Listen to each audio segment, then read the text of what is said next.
trip's a little weird because everything was so crazy last week. This place looks like it got hit by a hurricane, so just trying to get all the things back in place that need to be back in place and such.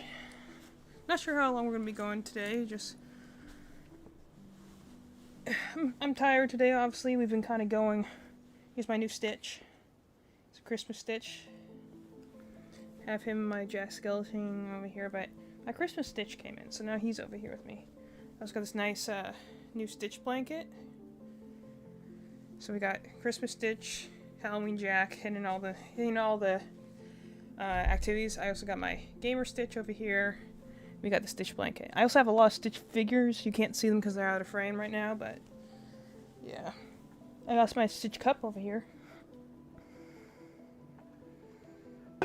So we're just gonna kind of recap how the con went, and I'm gonna go and make a little dinosaur in the process. I'm using this new. You're not gonna see it. Look at it. It's invisible because it's the exact color of the green screen. So you won't be actually able to see it at all. This is gonna be a funny thing to watch as I crochet with it because it's gonna look like I'm just crocheting invisible air. I did not think about that at all, but now I think that's really funny. This is gonna be a really funny recording to look back on because as I'm crocheting, it's gonna look like I'm just using an imaginary space thread or something. Yeah, this is it's thread. See? Isn't that funny? That's gonna be so funny to watch back. I have this Godzilla pattern I made. And my mom's like, you should make Reptar from Rugrats. I don't know if you might be too young to know what Rugrats are, but classic of our era. And so I was like, oh yeah, I could do that. That'd be easy. I wouldn't even have to color change, so it probably would work up a lot faster. So I have this pale green that is green screen green, and I did not think for 1 second that I'm like, oh, the camera's probably gonna see this and be like, that's okay. We'll get rid of that green, you know. I did not think about that at all. This is actually why some people use blue screens instead of green. The reason the green screens are used is because most people don't tend to wear this color. So that's why usually it's most people tend to wear dark colors. But I also had someone in high school, I remember when I learned how to, you know, color filter a Lishy, they actually had a blue screen. They didn't have a green screen, they had a blue screen, which I thought was funny. I think that it's also one of the colors that will give the least amount of like color feedback. Like if we had a red screen, it would make everything in front of it have like a slight red tint because of the way red light bounces. So watch as I crochet the invisible magic yarn. As I go and make a Reptar here. This is gonna look so funny going back. Everyone's like, what are you doing? I'm like, I'm magic and I can crochet invisible yarn, apparently. Anyway, so, and then we're gonna just discuss a little bit, recap how the con went. A little bit, at least. I'll probably have to get warmed up first and get myself properly chatty first. Because the thing is that, like, it was a long thing for me. So, I'll probably have to work myself into chatting about it. But, let me tell you, I was exhausted today. I hope I can hear me. I'm trying to keep the mic close enough to my face. So, I hope that you can't hear me. But, it was a long weekend. It was great in the moment. It's just the day after that you're like, wow, I'm just now started renovation. No, they haven't. I don't believe so, at least. I think I heard from someone, like, you know, I work with, who was like, oh yeah, they're going to be tearing the convention center down. I'm like, really? What? I didn't know that. But I guess that, you know, I did hear from someone else that this was the last time that Animate would probably be at this place. I mean, it was cool because it was at the end of the day. I'll just say, yeah. Adding on? Okay, well, I mean, it makes sense. It's already a pretty large location, honestly. But I'll just jump to the end. And when we were packing up at the end of the 3 days, we gotta go up the freight elevator, which is pretty cool. The cooler thing is, though, that where the freight elevators come out, I always thought like there was wood paneling on the walls. I thought that was a wall. Turns out that's the doors to the freight elevators. So you don't even realize they're there. It was like coming out of a secret cabinet or something. It was actually really cool. That was the end of the day, obviously, but you know. Where's my pattern? Okay, chain 9. Alright.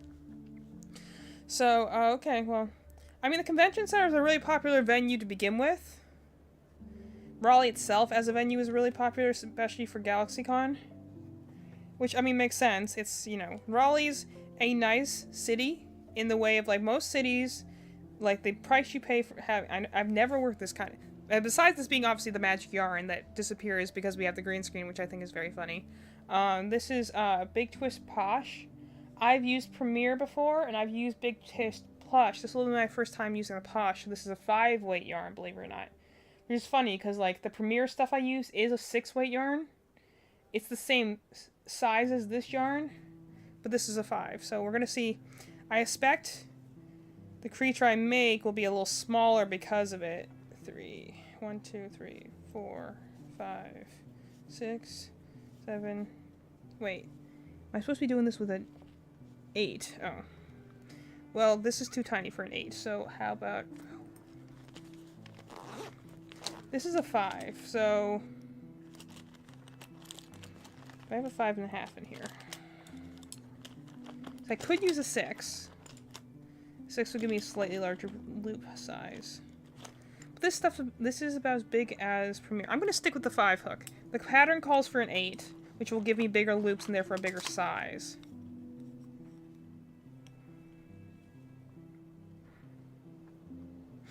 But I almost feel like the 6 hook's going to be a little too big. This is a 5-weight yarn.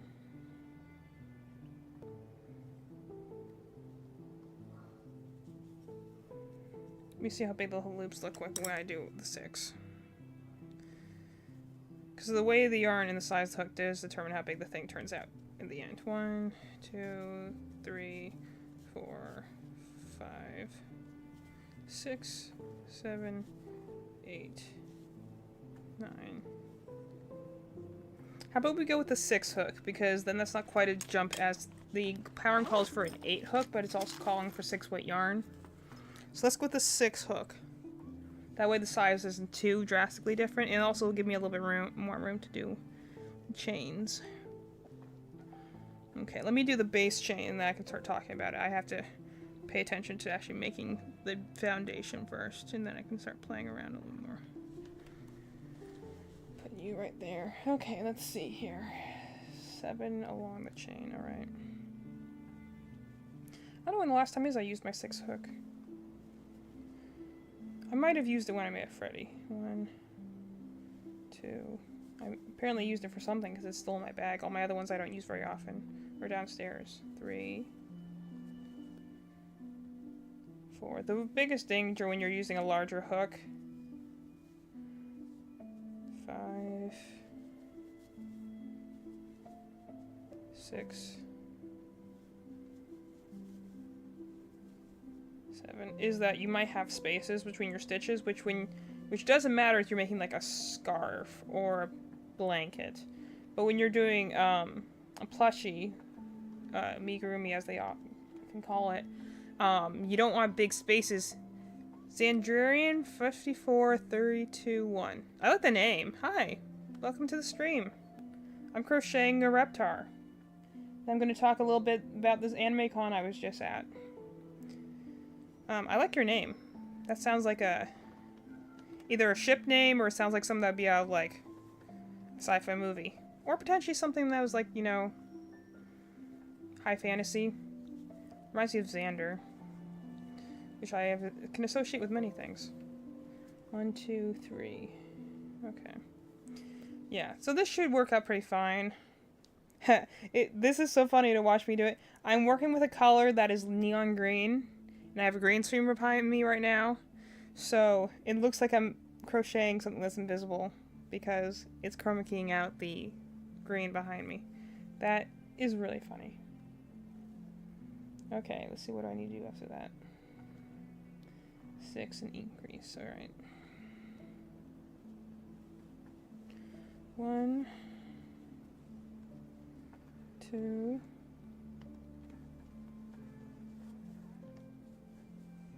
3, 4, 5, 6, go through. Increase. Alright. See, the funny thing is that, like, I watched when I first started crocheting, like, oh gosh, 7 months ago? I think now? 7 or 8 months ago? People always tell me, like, oh my gosh, you've only been doing this for 7 months. I'm like, well, I also have the power of, you know, ADHD and autism on my side, so it means when I really get into something, I go over the top research it, so I decided I was going to crochet, and then bought like 60 skeins of yarn, so that's not always the way for everyone, but that is how I learned, and I watched a lot of research videos in the process. Now I should meet your stitch bar in the beginning. Oh, whatever. So I kind of learned through a lot of research, but also a good amount of trial and error. So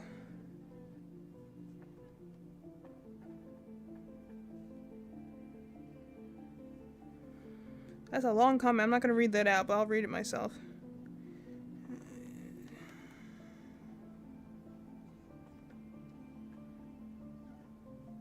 Oh, I'm sorry about that, dude. That's tough. That is tough. Well, feel free to hang around for the vibes. We keep it pretty quiet and cozy on this stream, as the name would imply. Typically we game. I'm not gaming at the moment just because I'm tired tonight. So we will game tomorrow. Come on, go through the... Sometimes this thing is just like, you know what if we didn't connect into the thing? I'm like, just... Okay. Go through the stitch. Go through the stitch. And to pull.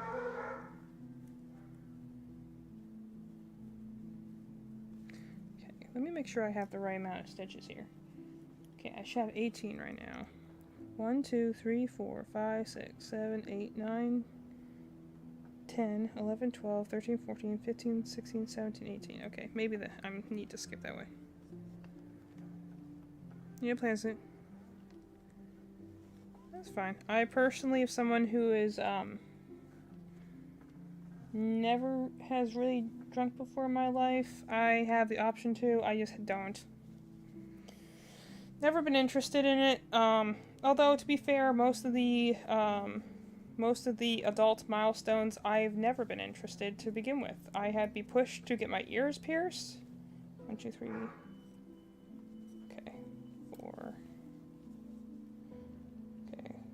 1, 2, 3, 4, 5, 6, 7, 8. Okay. Let me make sure I have it. So, like, when I had to get my ears pierced, I had my ears pierced because my sister got my ears pierced, and it was a better deal for my parents to pay for both of us. When I learned how to drive a car, it's because my sister was going into driver's ed, and so therefore my parents said, well, we're going to pay for the class anyway, we have to drop her off at the school, you're going to go learn how to do driver's ed. And when I got a cell phone, it was because my parents said, we need to know where you are at any given moment. So every large milestone I've had in my life, 1, has kind of been because they're like, you kind of have to do this. 2, 3. So any of the other adult things, 4, like 21, you can drink now. I was like, okay. 5. So I never was really that interested. But also in college, when, you know, 6 and 3 increases, is like everyone's also, there's a lot of people that in college are, you know, they're drinking before they even got to college. So, you know, it's really depends on your family, your household, what you are comfortable / tolerable with. You know, I just never enjoyed it, never had a reason to. Also, it's, you know, when you're someone who has any sort of attention deficit, I have to wonder if that doesn't just calm you down, like, in the way that, like, since your brain is constantly craving stimulation anyway, you're like, oh, it's like coffee. Like, coffee doesn't really affect, like, my sister and my dad, who are similar brains. 3. Because their brains are already craving stimulation anyway, so this, like, it doesn't actually hype them up. If anything, it actually puts them to sleep, because they are now getting the stimulation that their brain desires, because chemicals. 6. 2 increases, alright. Well, yeah, well, I can understand that. That's kind of what we do here as well. is, I got... We were talking about markets and cons, which I'm going to get to in a minute or two, but, you know, it's what we're all kind of figuring out. My sister graduated college in 2020, which was, like, the worst time to graduate college, because, normally you want to graduate college and be like, oh, I'm off to my first job, and I'm going to get my first apartment, and stuff like that, and, 2020, the world shut down, so, try walking into that situation.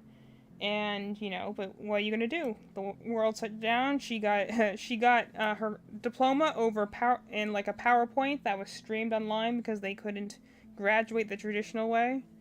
And then you just have to be like, oh well, you know, go live with our parents for a little while, which we still do. No shame, of course, in that.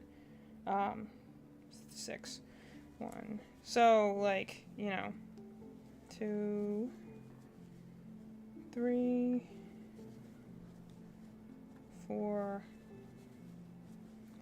5, 6. So, you know, that's what it is. And, like, I had a job at the beginning of 2020. I think by like mid-2021, I lost it. Just because writing was kind of on the wall, but also I was for a nonprofit that did a lot of live people events, and we didn't have that as much anymore, so they didn't really need my position anymore. And also they could get, you know, an intern to do it for free, so that's sometimes how that happens. But I'm kind of going off of Jacksepticeye, whose last year, he had this whole thing where it was like the year of mental health. Not like necessarily in any like big, like, well, I mean, he has his own charities, he does. Hello. Hey, DZ. I've been gone for the last 3 days because I was at a market, which I'm going to go over in a few minutes because it was fun. We did, yeah. Well, I mean, like they say, too much of a good thing, bad thing. 3. We did have, 4, 5, 6. So we went to Animate Con, which is run by GalaxyCon. They do a lot around here in Raleigh. And they had, so it's just called Animate ! And so they had a lot of voice actors, a lot of different anime-themed booths. Man, so many cosplayers and Genshin Impact stuff, which I loved, you know. At the very least, it's a very eye-catching franchise, so you can immediately be like, oh, wow. And because they had the whole cast of Has-Been Hotel, for, if you haven't seen it and you have access to Amazon Prime, then by all means, watch Has-Been Hotel. It's great. But, they had the full voice actor cast of Has-Been Hotel, so obviously there's a lot of Has-Been cosplayers, many people. Well, if you have the option and it's in, like, you know, your language or whatever, it's on Amazon Prime. It's, like, 8 episodes. Maybe 10. Might be 10. Not a lot. It's really great. It's, yeah, the premise is about, you know, all the characters. If you want, it really did feel like it has been. Yeah, it did. The pilot, though, is on YouTube for free. If you look Vivzy pop up, Has-Been Hotel pilot, you can watch the pilot for free on YouTube. And the pilot is actually the beginning of the show. The official show that was done by Amazon Prime is then, picks up where the pilot left off about 2 weeks afterwards. But, what they did was the whole premise is that, you know, there's these demons in hell, and so the princess in hell wants to deal with, like, the overpopulation in hell.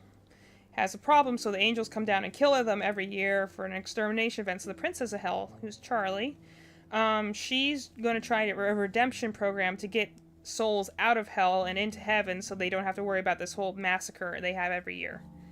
And then, you know, hijinks ensue.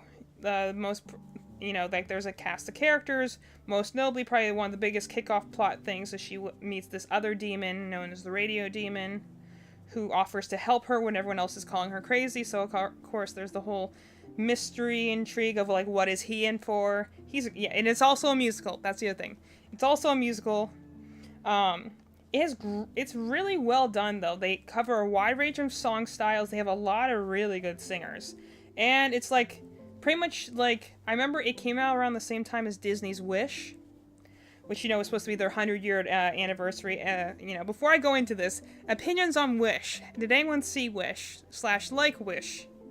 You know, I remember seeing the trailer for Wish and I being like, what is this movie about?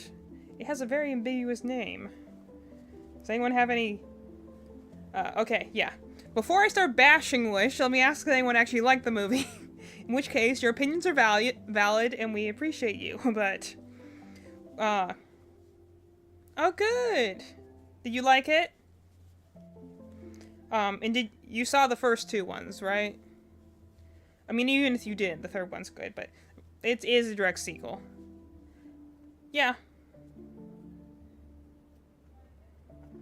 Did you watch the first 2? / are you familiar with the Sonic Adventure games? Eliza, that's a question for you. But, yeah, I think that's fair. My sister also preferred the second movie. So, yeah. My sister also preferred the second movie over the third one.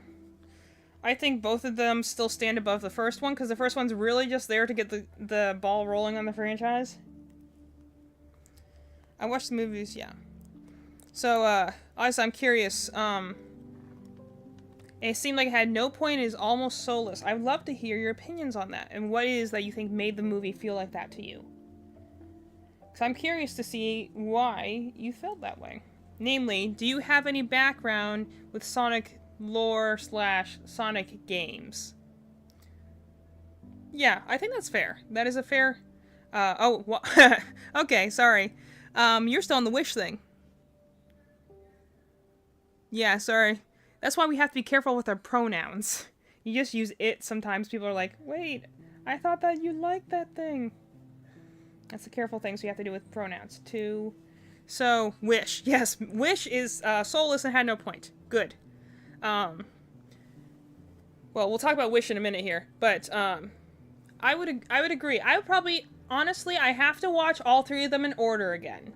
Of the Sonic movies before I give a definitive answer, but I think I would also probably say I like the second one a little bit more than the third one. And that purely has to do with, like, I feel the third one, it moves very, very fast. So I think some of its moments are a little bit, like, good, but they moved along too quickly. Like, I love all the stuff with Shadow, obviously. That's better than he's ever been written in the games in the last 2 decades, practically. But I don't know. I have to think about it. I think I have to watch it again, because I think I would agree with you. The second one was really good. So I think I would agree with you on that one. But I have to watch all 3 of them together again. Because, to be fair, I came out of the movie theater watching it on Sonic 3, and I was totally jazzed. So, you know, I have to watch them all together again, I think. But anyway, to go back to the matter of Wish. So here we have this movie that is, yeah, if I have the option, I'll watch them together. 11... 12. So, talking about Wish. So, Wish is this, again, movie that's supposed to be like these, was it Centennial celebration? It's the 100-year celebration of Disney, too. And so, like, you think that, like, okay, Disney, when you think about animation, you think about heartfelt storytelling, you think about, like, just beauty of animation. And Wish is just so confusing to me. 3, 4. Because it's kind of like, this feels like the most uninspired, like, slack-jaw thing ever. And I'm just like, why is this so bad? What did you do? Why does this not work?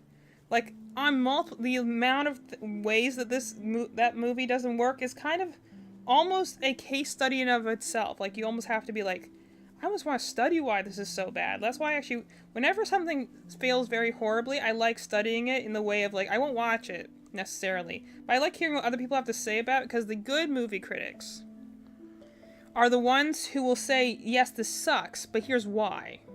Or here's my opinion on what was done wrong. Because it's easy enough to say you hate something. However, to truly, and this goes for if you love something too, this is critique in and of itself. If you like something or you hate something, you should be able to defend why.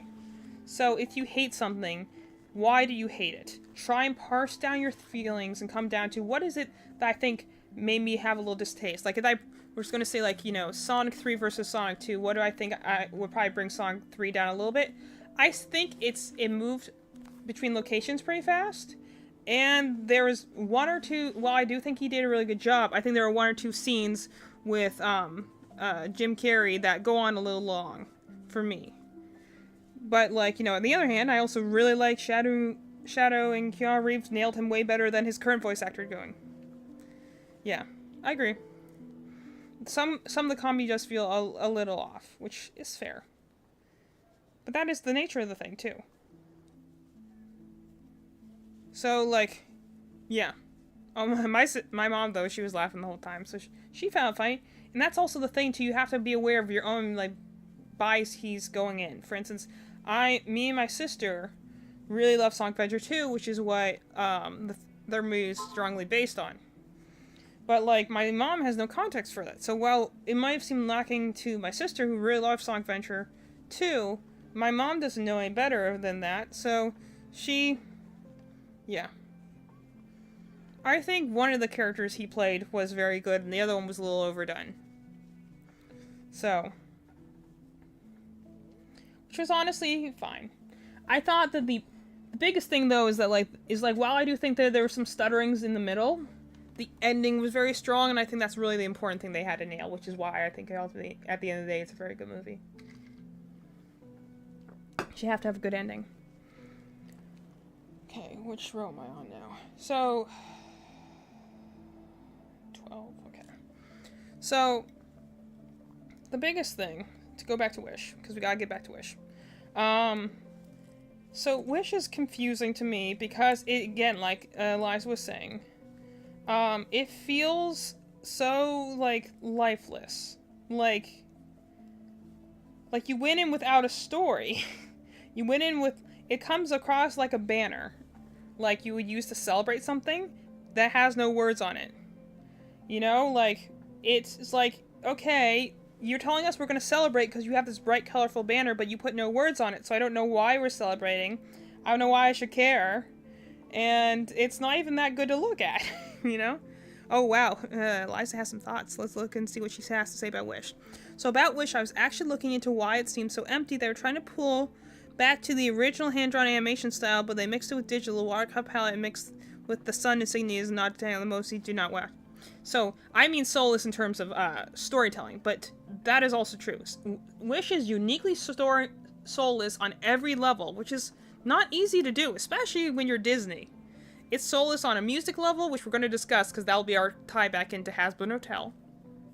It's soulless on a story narrative-driven focus, and it's soulless in its animation as well. That's why Wish is a uniquely interesting beast, because it's like, wow, this isn't even, you can't even say like lazy cash grab, because like clearly this is meant to matter, and they market it as if it matters, and they go and they keep giving all these callbacks and things like it matters. To tie back into Sonic 3 for a moment, Sonic 3 does a very good job of having a lot of cameos and nods to other Sonic lore, yet it doesn't ever draw your attention to those. It just kind of slides them in as it's telling a story. Wish does the exact opposite problem, where it keeps winking and nodding at you, being like, hey, we're making a callback to this classic Disney movie. Oh, he said the line. Did you notice he said the line? Oh, look, that's a hint that another classic Disney movie. Like, I remember there being like, and the lines are just delivered weirdly. The dialogue's awkward.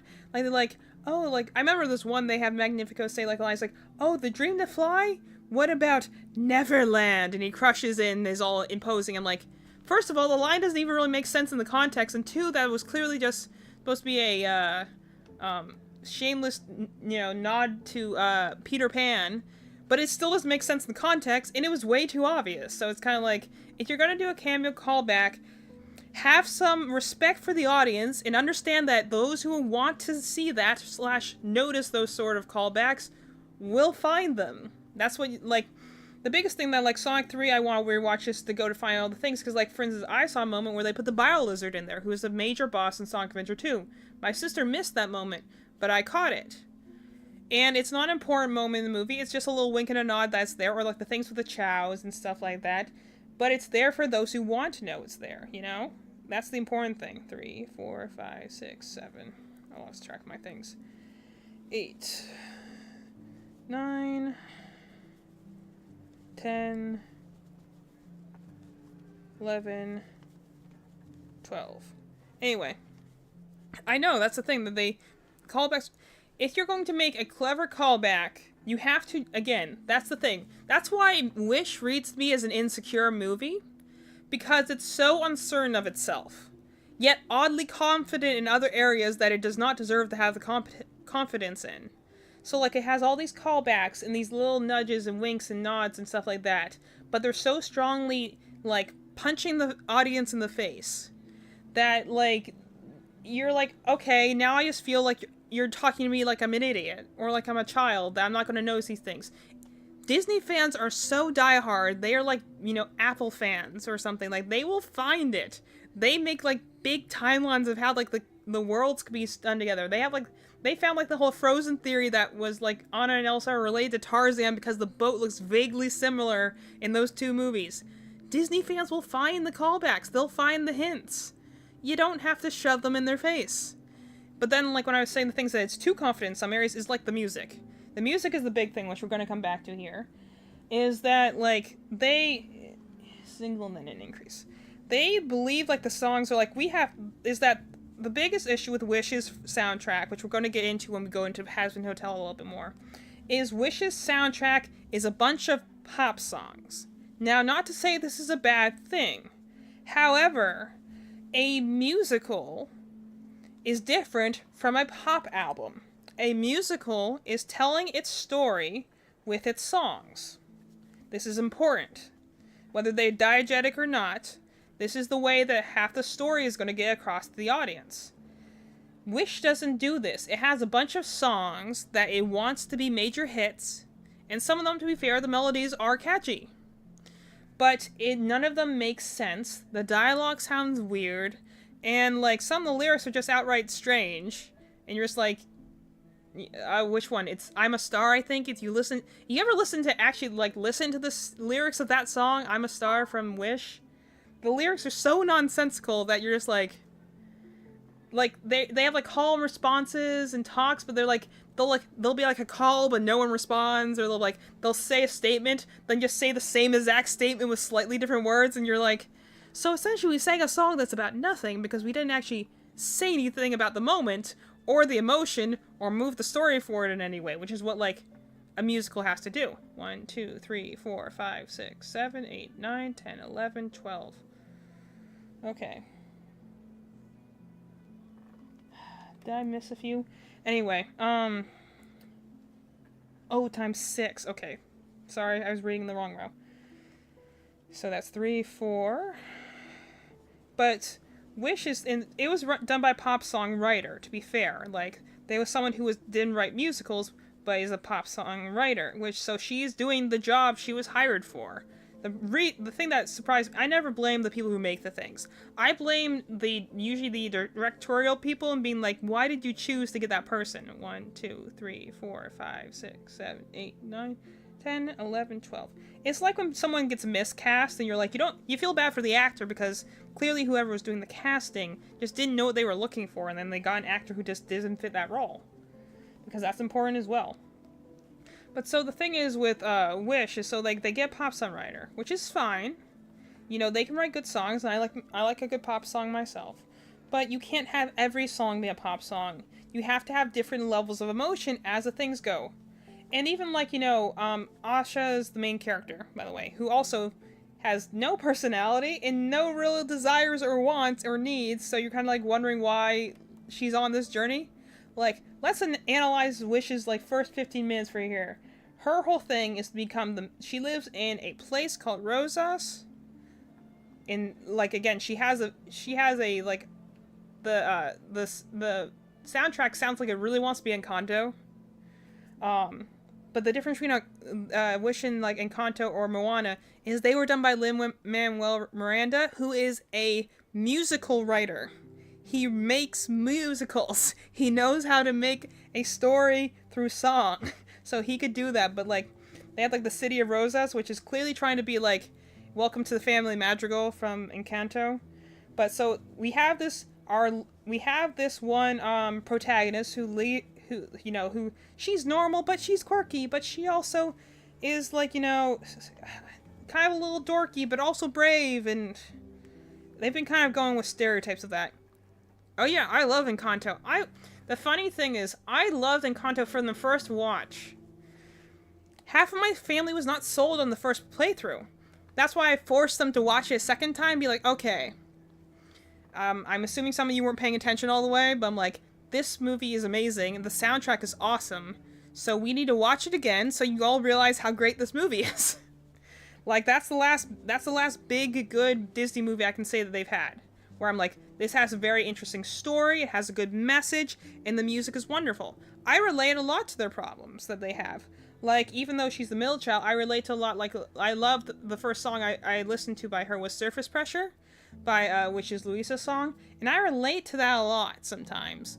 Where sometimes, like, it's because I'm the oldest sibling, and I remember feeling this really deeply during that time in my life when I first watched Encanto, and you feel like the idea of, like, always, like, holding things up, always being, like, the helper, to be the person who's strong, be the person who can set the good example, and stuff like that. And you just, you feel like you're under so much, but you don't want to say anything because you're like, but I'm the one who holds the family up, Like, I just deeply related to her on that. Not to mention, it's a great song. I watched a music major once and analyze all the songs from Encanto, and it's amazing how much stuff you get into it, like, musically. That's a good one. But anyway, back to Wish. I'm getting a little distracted here. I'm trying not to. So Wish's big issue is you have Asha, who's our main, again, quirky protagonist. I will give points to Mirabelle because I think that they did do something different with her. But the others before that, Moana, Elsa, and Anna, who was the one in the middle? Rapunzel. They all have this kind of quirky, adorable energy. And they're all female protagonists. Disney's been really in love with that trope for some reason lately. When's the last time you actually saw a strong male protagonist? And let's be honest, like, Disney's like, it was cool when you did it with Tangled, and it was even cool when you did it with Frozen, but I'm like, I think you're starting to get a little too attached to this trope, and they're starting to blur together. More importantly, because they all tend to look a lot alike, which is more an animation style problem than anything else, but we're going to get to that in a minute. So Asha, I don't know exactly what her goal is. So she lives in Rosas, which is run by this one wizard named Magnifico, who, from the beginning, mind you, Magnifico is a villain. We're going to talk about him in a minute. But Asha, for the moment, let's talk about her. She goes and is, wants to become his apprentice. Because he's this guy who goes and, when people turn 18, people give him their wishes. And then he holds on to them so that they don't have this, so they don't constantly want to yearn for their wish. And he'll keep them safe and then grant them one day with his magic. So she wants to become his apprentice, so she can learn how to do magic and help people grant wishes. Namely, her grandfather, who's turning 100. And so she wants to be able to grant his wish. Which, not necessarily a bad thing, but I'm going to get to in a minute why this is kind of a problem. So she goes and does it. She does her whole, I'm adorkable, I never know what to say, my mouth just gets all funny, and, like, again, adorkable personality, we're kind of used to at this point. So she goes and has this whole interview with him. She, like, runs, like, the tour. She's, like, Rosa's biggest fan. She's the biggest fan of this guy. And so he also, she goes and has this interview with him, and she realizes when she's talking to him that, he doesn't grant all the wishes, nor does he plan to grant all the wishes. He grants the wishes that he believes are safe and good for Rosas. He, what if a wish is too vague, or a wish is selfish, or a wish isn't, good, then it shouldn't be granted. Now, here's where, like, the plot of Wish already starts falling apart, and we're in, like, the first 15 minutes, mind you. So Asha's like, well, you should grant every wish. Why not? And he's like, well, no, I don't take the wishes to grant them, every single one. I take them so that people can feel content with life because they're not chasing this dream that will never come true. Which, again, as an adult, trying to chase a dream and realizing that, like, being creative in any format is incredibly difficult and not easy to live off of, I kind of get it. But, they go, and so Asha immediately starts calling him out and be like, how dare you? And, you can't just hold people's wishes captive, like, getting all defensive, and I'm like, no, I'm watching this, And I honestly agree with him on that. Yeah, if you have a wish that you can just grant, I mean, look at how many like tragedies and this is so funny watching the green screen cut out my crochet at the end.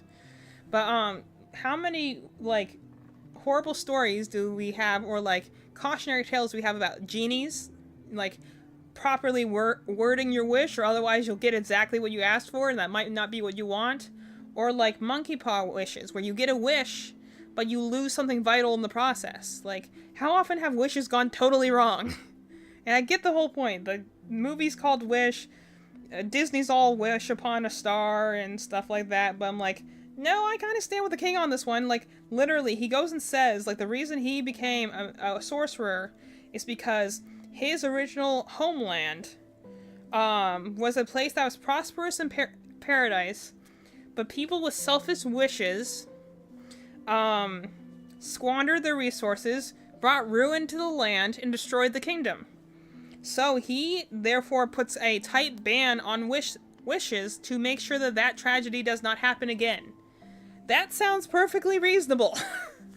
You came from a place that was destroyed because people with selfish wishes tried to chase their dreams and then destroyed your kingdom. That sounds totally reasonable for you to like be like, okay, let me take the wishes, and the ones I think are safe I'll put back out, which is fine. I'm guessing Chick-fil-A sandwich. Yeah. But the thing is that like you go and look at it and you're like, okay, I get that he's the villain and you're the protagonist.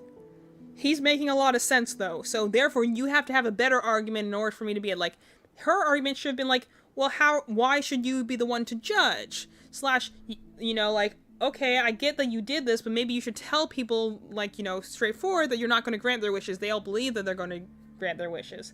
Or, I don't know, her being like, hey, maybe I understand that happened to you and that was a bad thing, but, you know, you got to trust a little bit. No, what is her argument? You stole people's wishes. I'm like, no, they actually all willingly give them up at the age of 18. With the, you know, he never stole them, first of all. And then, like, after that, you're not acknowledging his point at all, which is that some wishes are dangerous and they shouldn't be granted. Instead, she just kind of gets like, oh, I'm special and independent and the quirky protagonist, therefore I am right. And anyway, it bugged me. I'm like, it was like the dialogue is so weird in that movie because it's like, people will like talk to each other in ways that don't sound like conversations. Like, one person makes a bold statement, then the other person makes a bold statement, and you're like, wait, no. You should have made a bold statement, and you should have reacted, and then you should have reacted back, like improv.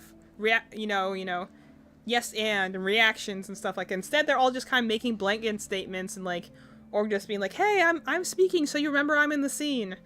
But like, so we get to Asha's I Want song. It's like, so I make this wish, which is I think a good song on its own. Its lyrics again are weird.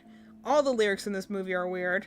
Like, they're like things that you're just like, okay, are you just trying to find a rhyme, or do you just not know how to write lyrics? Because sometimes they're using words that either just don't work, or don't sound right, or just don't fit the meter very well. But so she's like, so I make this wish for something better than this. I'm like, okay, you sound like exactly the problem he's trying to deal with. That's an incredibly vague wish. Better than this? What is this? Your life? You not having a job? Your grandfather not having his wish? The king being in charge? What is this? You know, so I make this wish. It's a good melody. It's so like, for an I Want song, for instance, we're going to talk about Has Been Hotel in a minute, and Charlie's I Want song is the first song of the series in general. But her I Want song is just, Asha's is just so vague. And I'm like, what are we trying to get at here? Not to mention, another interesting detail about Wish is that it went through multiple rewrites. And unfortunately, they released a lot of, like, I'm sure a lot of people have heard, like, of Starboy, if you know about Wish, and you know anything about Wish, and the fact that, like, there are a lot of animators that are going and essentially and remaking Wish and being like, hey, we can do a better job with this. Like, you know,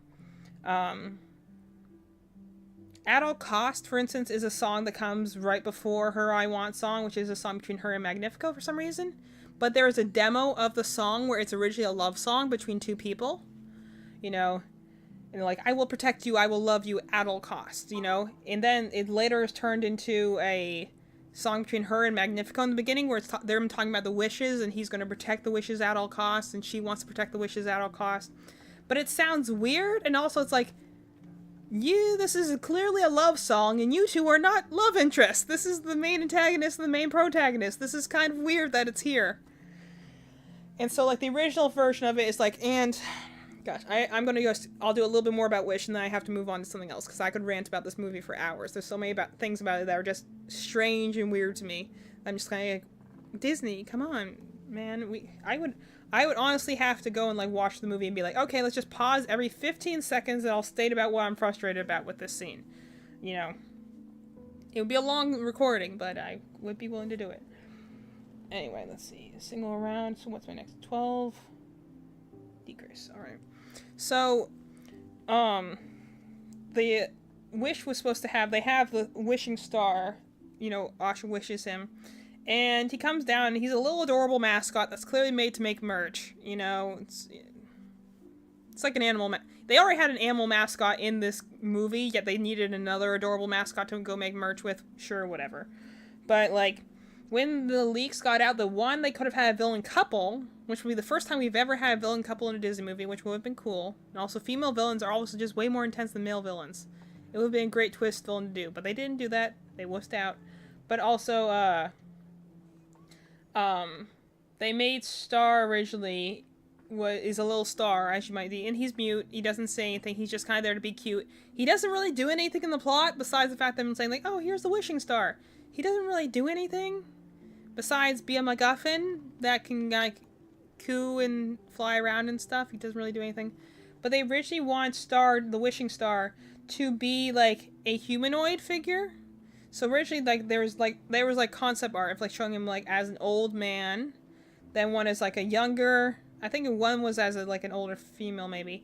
And then there's one as, like, a younger male who, like, you know, looks like the same typical, like, Tumblr hot boy sort of thing, like a Jack Frost sort of figure, and you better believe the internet blew up over once those sketches were released. But the idea was that the star could be a shapeshifter into a bunch of different animals and could also look like a person and have, like, a starry cape and stuff like that. It was originally supposed to be a secondary protagonist with Asha.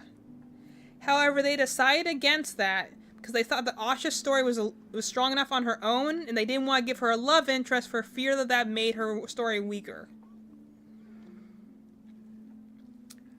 This is Disney. That was built upon the princess story of a princess is saved by a prince / knight / just other hot guy. Why are they so afraid of romances since Frozen? They did it fine in Tangled. That was a beautiful romance. I loved it. Why are they, like, allergic to romances now? Since Frozen got them the whole, oh, it's true love between sisters. That's so cool. It was novel at the time, but, like, now I'm kind of like, are you guys just afraid of doing any strong male characters anymore? Are you just afraid of having romances? The fact that they're like, oh, no, we took it out. We decided not to have, because originally there was supposed to be, like, a romance plot line between Asha and the Wishing Star. The idea, like, him showing her magic and stuff like that, and, like, you know, them trying to save the kingdom together, and the whole, like, she's a human, he's a celestial being, and them not quite understanding each other, and, like, just, that would have added so much to Asha's character, because she has nothing to do, and she has no meaningful characters to bounce off of, and she doesn't even have really a desire or a wish, ironically enough, and you're just like, that's why a lot of animators are frustrated or trying to, like, pretty much band together and remake the movie themselves, because, like, this could have helped the story out a lot had she had someone to work with, because, like, they show some of the deleted scenes of when he was still a human-like figure and he could talk, and he was someone that she could bounce off of, and, you know, like, things like, you know, she's trying to be stealthy and he naturally glows, and she's like, can you maybe tone that down a little bit? Like, she has a little bit of, like, you can't have a character with sass unless you have a straight person to go off of. You know, like, the funny guy and the straight man. Like, that's kind of how me and Madeline work, where she'll do the funny thing, and I just kind of react there as kind of the even keel. And that's how we're funny together, you know? You can't have that if you have a person that has no one to talk to. Tangled's the best Disney princess, and I refuse to believe anything else. Um, Tangled is, I wouldn't say, I wouldn't rank Tangled the best Disney movie. But I would definitely rank it very, very highly. I think it's definitely very, it started a trend that I don't particularly love, but I do think as a movie on its own, it is great. And I think it does a lot of cool stuff, has some good music, has some interesting tropes and characterizations. I definitely respect Tangled a lot as a movie. I don't think I can count it as my favorite, but then again, it's Disney movies. There's a lot. Like, it would have to be out like Hunchback of Notre Dame and stuff like that, which are like very high up there. Hercules, that's interesting. What's your reasoning for that? I never personally cared too much for Hercules as a movie. I think the soundtrack never really spoke to me much. So, like, when you're watching, like, all the Disney movies, like, back to back, it's one of those ones that just did not stick out to me. And there's also some that I became more fond of over time. But, like, Hercules never really spoke to me much as a movie. So I'm curious what you particularly like about that movie. I don't dislike it necessarily. I just don't Greek mythology is cool, Vegas hot. Yeah. Music has, how many songs are in Hercules again? Because the only remembers I can like is that I Can Go the Distance. That's the only song I can remember from that. And I Won't Say I'm in Love. To be fair, I never actually remember that song from that movie. I actually listened to that song much later in life, and it was a Cheetah Girls cover from like Disney Channel. So I actually didn't even listen to the original version of that from this. I didn't even realize that song, like I Won't Say I'm in Love. I didn't realize that was from Hercules. I listened to it for years, but it was a Cheetah Girls cover from Disney Channel. I didn't even realize it was from that movie. The only one I can remember is I Can Go the Distance, but I don't remember any of the other songs from Hercules, and maybe that's just because I haven't seen it for a while. But I remember I used to read it a lot as a book. But I remember, like, I always liked the book more than the movie. Like, the movie almost felt like I got bored in between it. So I'm like, let's see. I think rank Tangled is best Disney princess, but Hercules is best overall. I heart Megan, I super enjoy. Yeah, I like Greek mythology as well, and I think that's actually why it bothers me a little bit, because it's like a very watered down version of Greek mythology to me. Because I was really into that at the time, and honestly, I would say that's something that actually happens with me in series a lot. Like, for instance, I really love dragons, so therefore I'm incredibly critical of anything that uses dragons. Because I'm like, that counts, that doesn't count. Same thing with, like, vampires. Same thing that I was going to be like, you know, Greek mythology, Norse mythology, just general, like, medieval lore and stuff like that. I just think it's like, it's Greek mythology, yes. It's just very little Greek mythology. It does really tell the story, and this is just my opinion. It tells very little stories of Greek mythology. It just shows you who the gods are. It shows you the times. I do think it has a good amount of Greek mythology in it. I think it covers a wide array of topics, but I'm like, who are really the important ones in this thing? You got Hercules, you got Hades, kind of Zeus. He's not really there a lot, but kind of Zeus. And, like, Pegasus?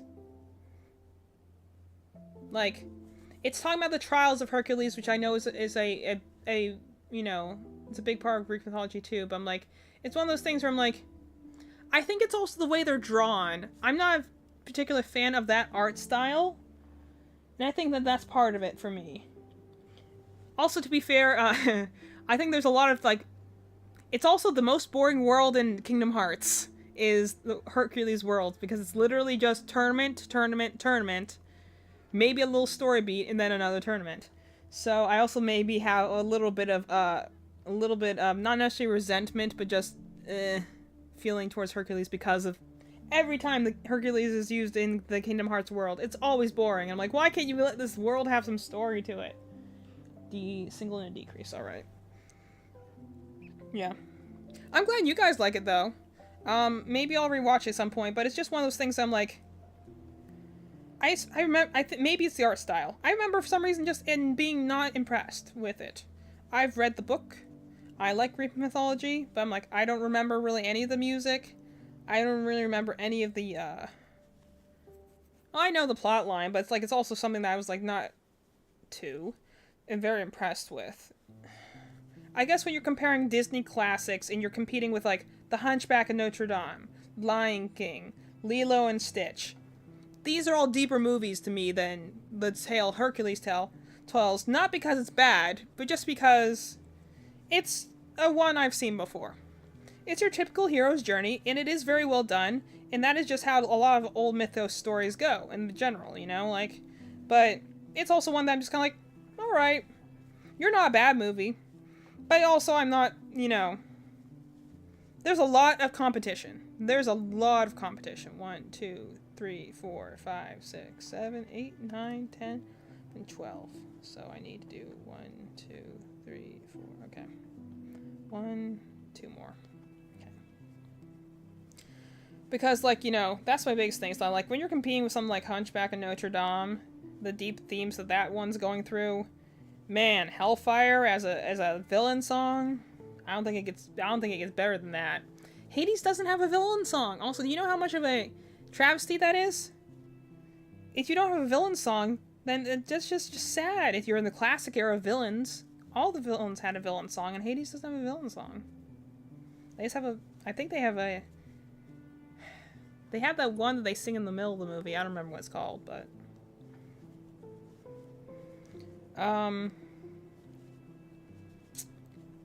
like I said, I don't remember any of the songs in Hercules. I know the I Can Go the Distance, and I know the I Won't Say I'm in Love, but I think there's 2 other songs in that movie. I don't remember them. Oh, Emperor's Groove, yeah, that's another one. That is a Disney movie, right? That's what I'm saying. It's like hard to choose a Disney movie because you almost have to choose Disney eras because there's so many. How do you choose just one? You know? There are so many Disney movies. How do you even choose which one? You almost have to choose them by era because that's the only way you can sort them out and still count all your favorites. Because then also, like, you know, I love Lilo and Stitch a lot. That was my first thing, and you know, obviously I love Stitch a lot, but, like, the whole reason I actually loved Lilo and Stitch as a movie is because I related a lot to Lilo as a person when I was younger. Obviously, now as I see that she's an extremely autistic coded character, it all makes more sense now, but we watched a Cinema Therapy. If you've not seen it, YouTube has a channel called Cinema Therapy. Very good. I love their analysis of movies.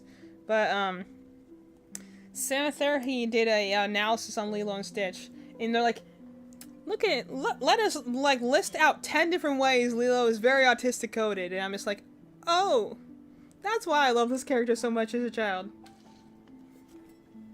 Because I related to the being the weird, the being the person on the outside who has the strange interests, and also, like, playing by yourself and being okay with that, and having things that you really focus on. And I don't think I didn't think I was necessarily as weird as Lilo was as a child, but I'm like, I definitely did feel that a lot of the times where I'm just like, yeah, you know, I get the, because I did have my, like, in Lilo and Stitch, you have, like, Myrtle and her posse, them bullying Lilo. I definitely had that experience in elementary school, because I did run into a similar gang of little girls, and they had, I don't know, they called themselves the Chums or something like that. It was really dumb in hindsight. But it was one girl who looked kind of like Myrtle, admittedly, and with, you know, the red hair. I think her name was Christina or something. I could be I want to say C something name, but I don't know. Then I think the other 2 were like E and A names or something like that. It's a long time. But I don't even know what their last names would be, but it was a red-haired girl who had 2 other friends.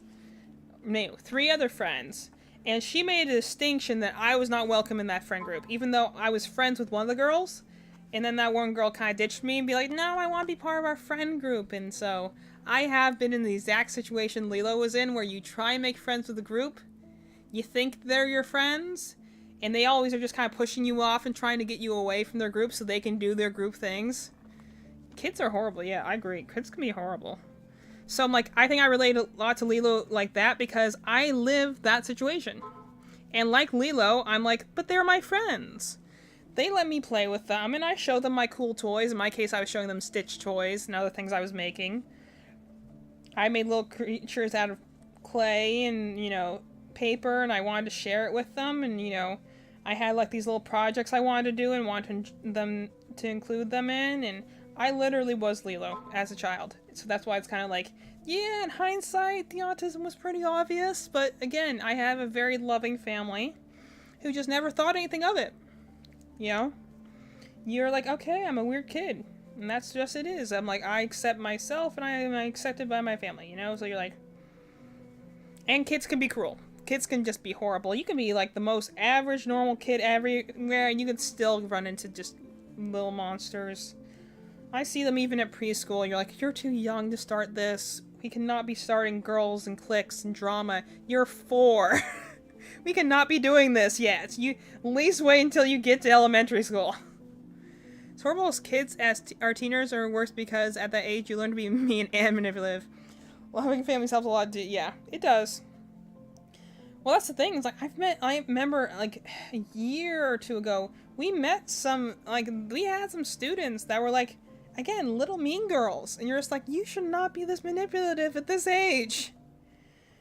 Oh my gosh, you're either gonna get better or worse with time. But unfortunately, I've been on the wrong end of that many times. Is because I just kind of innately, as a constant outsider myself, I did not judge, and I kind of wanted to be friends with whoever would sit at the table with me. So it meant that, oddly enough, it meant I was usually friends with a lot of what you would call the disabled kids, you know? The ones that had, like, a social worker or something working with them, and I would be like, hey, you want to play a game? You want to do... there was this one guy, I remember, this one boy who I played tic-tac-toe with every single day. And because that was the person who would sit with me. To be fair, that was also the fault of my elementary school. They had, like, a table that seated, like so many kids with like 2 to spare. So if you got to lunch late and you were one of those 2 kids, you were one of those 2 kids that sitting at the end of the table with no one else, because all the rest of them fit on the one table. Because reasons, you know. I'm like, who does that? Oh, we have a table that seats 38, but we have 40 kids. We should make the kids split between the 2 tables, or I don't know, just let them all sit in one and let the other 2 losers sit at the other table. So it was usually me and the one other kid. And we played tic-tac-toe every day. And I bring in my Stitch books and show them to him. Or sometimes I just sat by myself and I brought in toys and I played with toys by myself. Or I would go and sit in the bleachers and I would talk to myself, you know. Again, the signs were so strong. And looking back on it now, the signs were so strong. But I'm like, my family thought I was fine and I thought I was fine. So, you know, the world was a little different.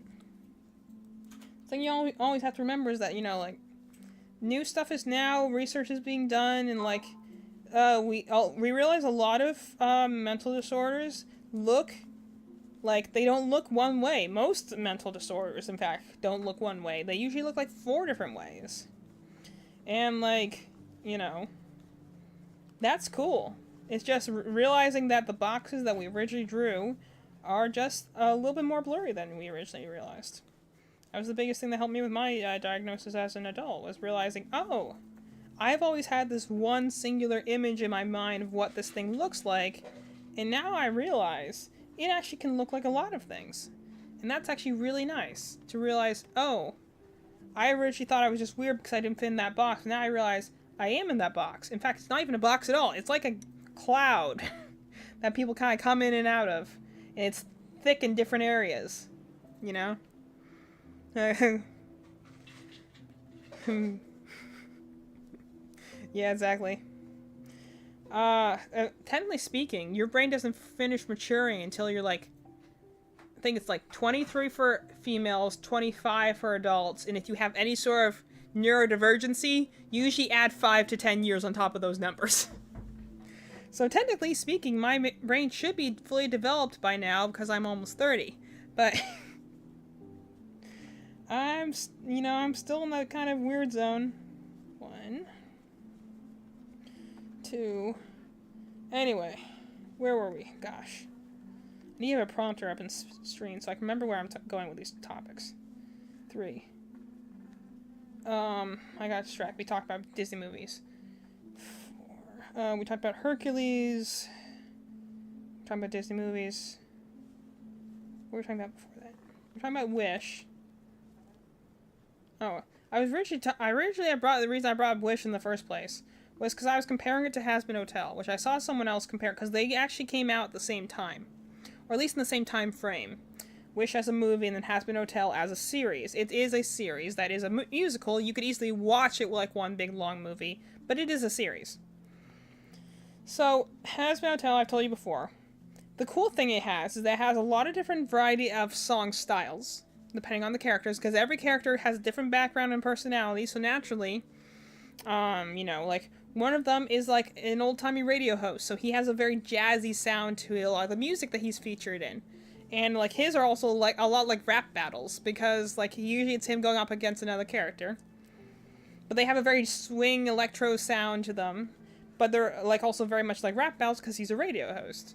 And so, I actually got, the one guy, Alistair, is the radio guy from Hasbro Hotel. I met his voice actor at Animate, and it was pretty cool. He seemed like a very nice guy. I got him to sign a poster for me. But, I dislike most rap music too. But here's the thing. The way I respect rap is because of Hamilton by Lin-Manuel Miranda. Because when rap is written in a way that resembles poetry, as it was originally intended to, rap can have its own beauty to it. When it is overdone, like any other style of music, like country, like pop, like anything else, that's what people tend to not like. When it all sounds the same. However, well-written rap music, what is it more than poetry that's put to music? When it's done well, and when it's like, that's the biggest thing that Hamilton because all of Hamilton is rap, really, when you think about it. But yet, they are all competent songs, still. You know, like the cabinet debates and stuff like that, they have meter, they have attention to them, and they tell you something about the characters depending on how they speak, how fast they go, and, like, you know, it gives you some ideas on, like, the tempos and stuff like that. Like, when you use it as an art style to tell a story, and you know why you're using that art style to tell a story, then that's fine. It's the same as if someone decided to use digital art versus watercolor versus surreal expression versus throwing paint on a wall. As long as you understand as the artist, as the creator, why you're using that style and what you're trying to say with it, then that's fine. It's only when you're like, again, you don't have anything really to say, or everything you say sounds the same as everyone else. And also, not everything's meant to appeal to everyone, so, you know, as long as, that's the big, another issue with Wish, is that it's trying to literally be everything and nothing at once. It's trying to say absolutely nothing provocative or interesting, so therefore it becomes a muddy mess that no one remembers. In order to be memorable, you must put your flag on the hill, say this is my message. Some people might like it, and some people might not. But that's okay. Because, you know, a message should not resonate with everyone. It can resonate to close to everyone, or it can resonate with some people, or it might resonate with only a select few. But no message should uniquely go to everyone, because it just naturally won't. People have different life experiences, likes and dislikes, so you kind of have to be like, the people who will get this will get this. Of course, let me get into the argument of production value and other things that go into making a product good, but we'll worry about that later. Personally, I'm not a super fan of rap in general, but I like Hamilton because it's one big story. That's me. I don't listen to any rap besides Hamilton. But Hamilton, that's the thing. You don't have to like something. But at least when it comes to literature and other stuff, even if I don't like something, I can gain an appreciation of it for how well it's crafted. And that, I think, is the true difference. I don't like rap music. I don't think I've listened to any rap music I like. I think I've listened to maybe, like, one Eminem song or one, like, I don't know, that I like. But I like Hamilton because it's well constructed, and that's the thing, is, like, I can respect styles. I'm not a typical, consumer of, because I can understand how it was conveyed and it was well crafted. Like, for instance, I can like The Last of Us and The Last of Us Part 2, even though I will not play those games because I don't really care to. And the game part of it is not really for me. But I can very much respect what they're trying to do. It's depressing as heck, but, you know, they had a vision, they have a story to tell, and they weren't afraid to tell it with all the nasty pieces in place. And a lot of people who didn't like the second game are because, you know, again, it's reasonable to have that reaction. A lot of people didn't like the second game because they're not willing to accept the harsh story that was being told. Your expectations have to be in line with what the author was trying to tell you.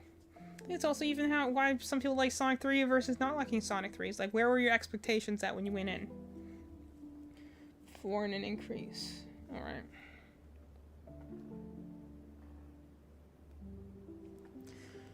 One, 2, 3, 4. Anyway, so back to Hazbin Hotel. So, Hazbin Hotel does a very good job of mixing genre styles in its music and making sure that every song tells a story. There's a reason for every song to exist. And a lot of the times, they are done, what is it? Diegetically is when it happens in universe, I think. I think diegetic is when a song happens in the canon of the world, as opposed to non-diegetic. Unless, I always get those two mixed up. One of them is it happens in the universe, the other one is it doesn't happen in the universe. I can't remember which one's which. Madeline remembers it most of the time. 4. Either way. Because, like, the first song, because the funny thing about Charlie as the main protagonist in Hazbin Hotel, she's the Princess of Hell.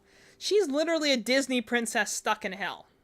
Like, she's cheerful, she likes puppy dogs and clouds and, you know, smiling and happiness, and she's super cheerful and she just wants to help everyone out, and she's the Princess of Hell. You kind of get why she is like this a little later on, but, like, you know, she's super cheerful and everyone else could not care at all because they're in hell. They're here to suffer for the rest of eternity. So, she is very out of place because, again, she's essentially a Disney princess in hell. So, her opening number is her I Want song of, like, how she, you know, wants to save everyone, how, you know, she's got this meeting, she's going to give her redemption plans to the angels, and she's going to make a difference, she's going to make everyone's lives a little better.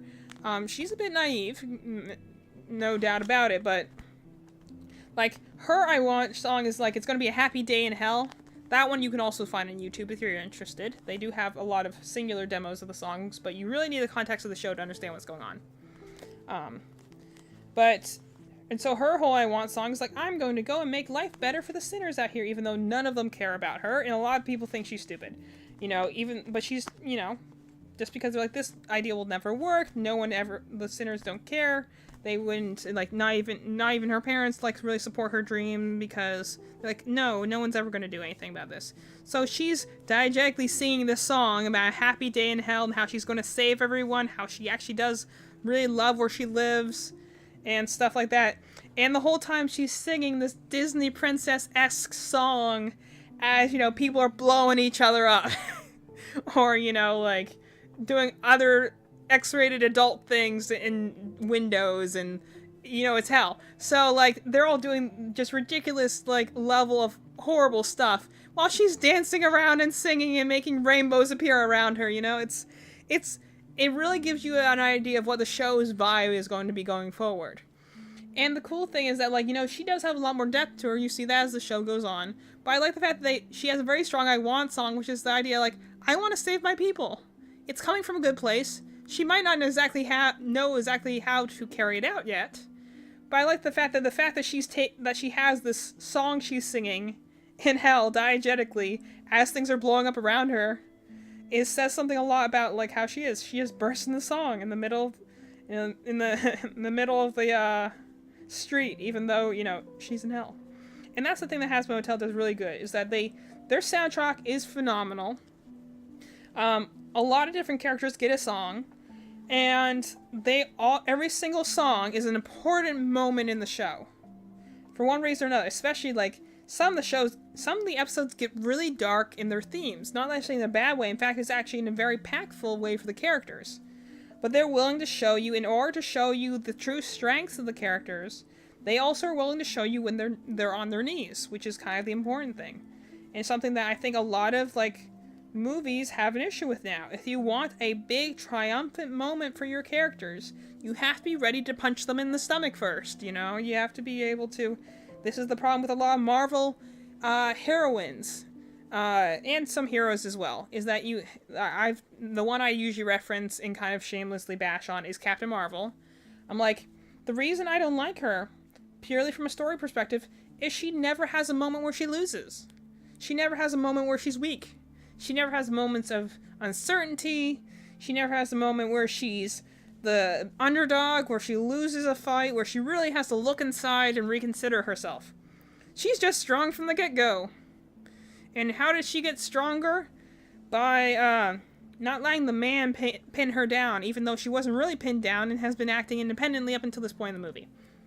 And she's definitely been, like, the hero all the time. So I'm kind of like,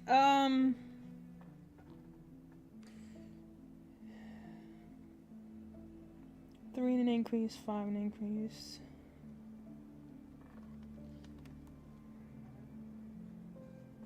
Okay, 3 increase, okay. This row starts a little weird, so let me get it started first. 1, 2, 3, increase. I mean, honestly, just talking about this makes me want to go and watch Hazbin Hotel again. It's a quick watch, too. It's not a long series. They should have given them more episodes, but Amazon was very delicate to begin with.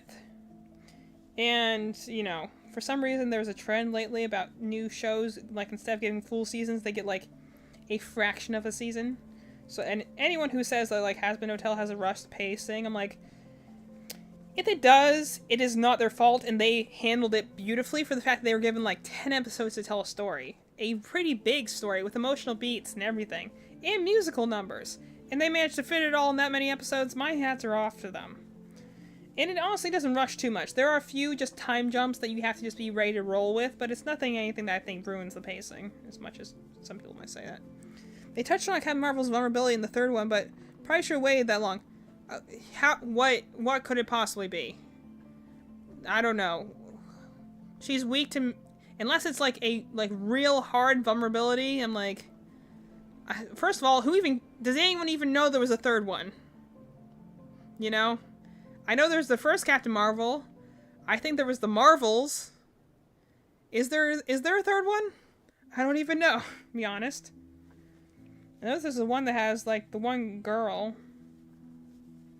Like, that has the 3 of them in it.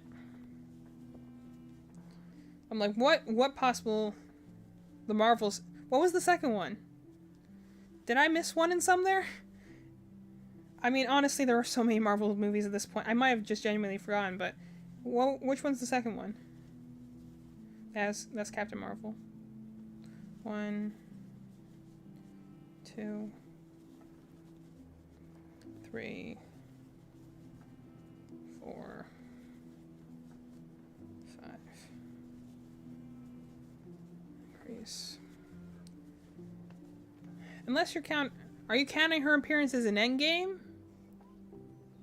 So I'm trying to think.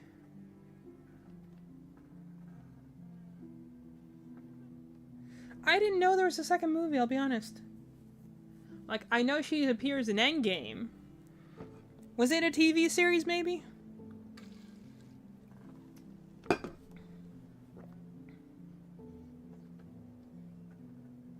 I don't know.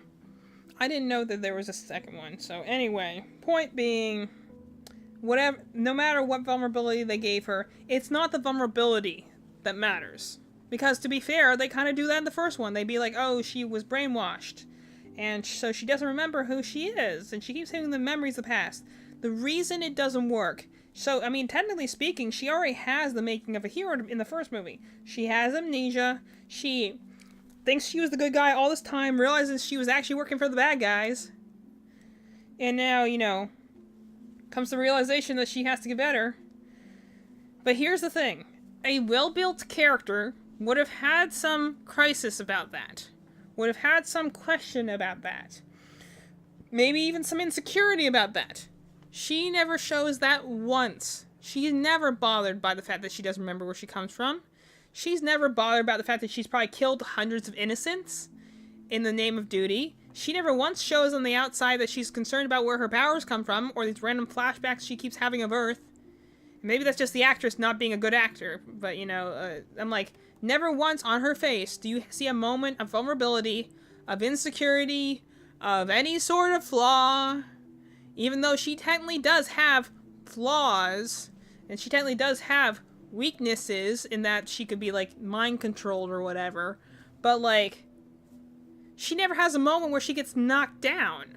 And she generally feels unstable. Like, for instance, if you were talking about, like, for instance, the Iron Man movie, he has a couple of them.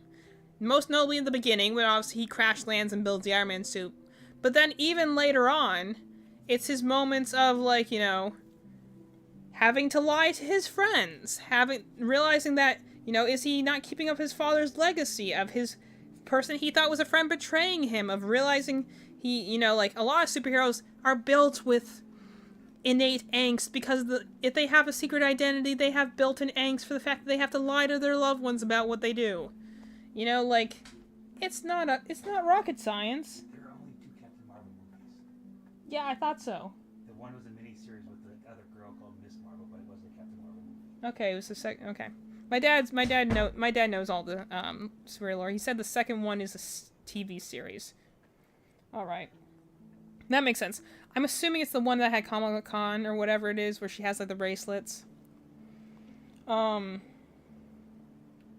Yeah, I'm assuming that's what you probably remember. That's the problem with Marvel nowadays, is you can't tell what's a movie, what's a miniseries. You know, you have to do so much homework to just keep up on what's happening anymore. I saw a trailer for the Winter Soldier, Captain Falcon, whatever the heck he's calling himself now, and I'm just looking at it being like, I am so lost. Who is this guy? Who is he fighting? When did he get the new outfit? There's a Red Hulk now. What even is going on anymore? You step out like since Endgame. It's like, imagine if you're someone who hasn't gone to the movie since Endgame. How confused must you be at this point about what the heck's going on in the MCU? It didn't used to be this complicated. Now it's just, yeah. So many people gave up because you had to watch so much TV in order to even have a clue about what's going on. That's just ridiculous. No one needs to do that. No one wants to do that. That's called burnout, my friend. That's just all it is. Well, it's also called cash grab, but, you know, that's not anything new in terms of production. My biggest thing is that, like, it's not like Captain Marvel had to be a bad protagonist. She didn't have to be. The problem is that at no point does she ever admit, 1, she has flaws, or 2, that she's wrong. Which she is, but it's not like I'm attacking her. Every character should be at some point. Villains and heroes. Everyone should be wrong at some point. Like, Nick Fury, I think, is a very well-made character throughout the Marvel canon, and he definitely has some moments where he's very wrong. And he has some moments where he's doing great stuff, but he also has some moments where he's just outright, you know, not good. And that's okay, because a well-built character can handle that. A character that never falls down is an angel, and we don't relate to angels, we relate to humans. So this is and also then you're essentially just a Mary Sue. If you're all super perfect and everyone loves you even though you've done nothing to deserve it. Which comes in the male variety too. That's a Gary Stu, for those who don't know. I remember first learning about these things back when I first got into fanfiction back in, I'm telling you, fanfiction actually is great for learning about tropes. It's great for learning about what not to do with writing. It's actually writer's first training wheels in a lot of ways. Anyone who, like, craps on fanfiction, it's a great place to start when you're becoming a writer, because it's a great way to get feedback. And it gives you the training wheels of a already established canon and characters to play with. And how do you feel about Superman? Which iteration of Superman is the question. Are we talking about, like, early Superman? Are we talking about the Superman Returns one? And do we talk about, like, the new Man of Steel Superman? I will say, if anyone's seen the trailer for the new Superman that they're doing, we saw the trailer where we were watching Sonic 3. That one looked good. But it depends which iteration of Superman. Because Superman has actually kind of the opposite problem. In the fact that, and I think this is a problem also, is because Superman, at base nature, wants to be a flat character. The problem with a flat character is that they are a character that affects the characters around them. So if you don't have characters around you, you just come off as flat. Flat characters are your ones like, from my understanding, Goku. I never watched Dragon Ball Z, but from my understand, he's a flat character. Steven Universe from Steven Universe. Let's see. Who's another one? Another good flat character. Because flat characters aren't bad. What's another good flat character?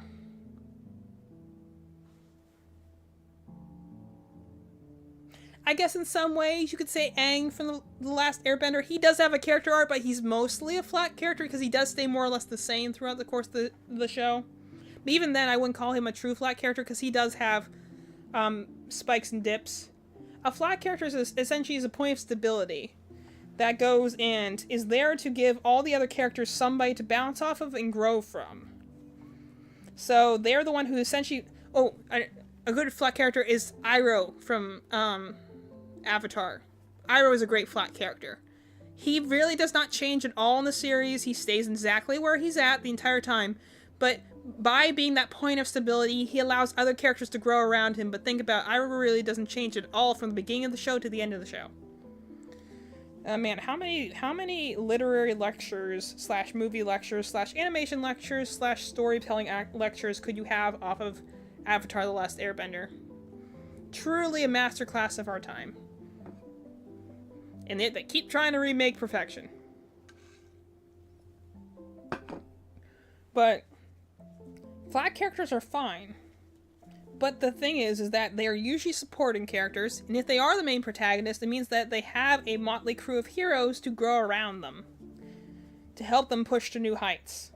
They cannot be by themselves. And honestly, Superman kind of falls into that category sometimes. Depends on which Superman you're looking at. The Man of Steel one I thought was a fairly good movie.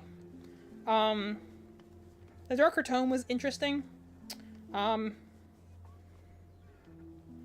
like a Superman with flaws, but also innately by the nature of Superman in the first place, Superman's not really meant to have flaws. He is meant to be a god among men. He is meant to be an angel sent to protect us. Which is why what I think makes Superman bad or good is his supporting cast. If the supporting cast doesn't work, / has no chemistry with him, he doesn't have a lot to do, because Superman, I think, at his core, is a flat character. Which isn't a bad thing.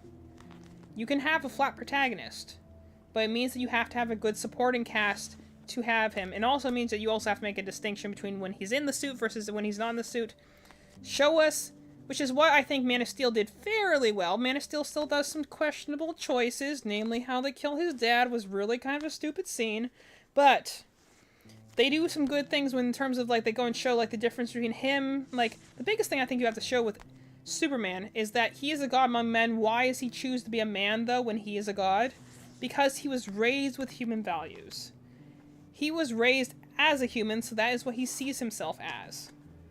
That is what he values. He wants connection, even though he knows he's always innately going to be apart.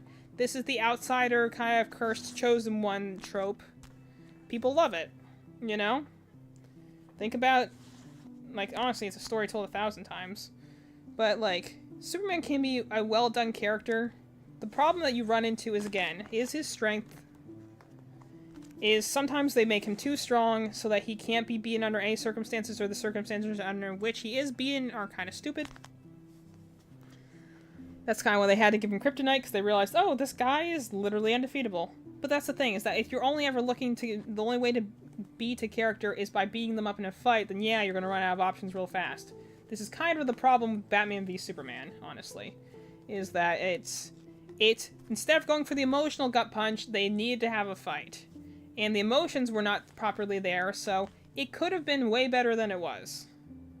Just some of the dialogue is honestly just kind of clunky.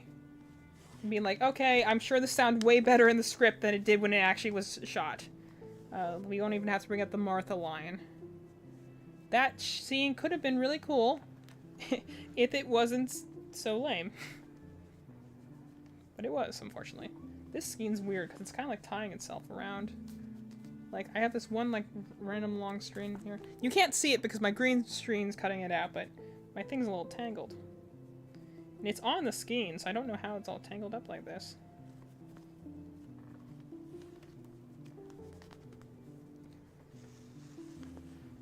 I remember one time seeing this thing about, like, yarn online being like, do you pull from the outside or you pull from the inside? Okay, we're just gonna leave that as it is. I'm gonna keep going. I'll untangle it as I get closer to that part of the thing. believe I had just done an increase, so I believe I have 6, yeah. So Superman, I mean, I think I feel about Superman the way I honestly feel about a lot of very powerful ones like Wolverine and stuff like that. Like, they're very powerful, so it's kind of hard to put them in any real danger. So the best way you can do it is, you know, actual stakes, emotional stakes.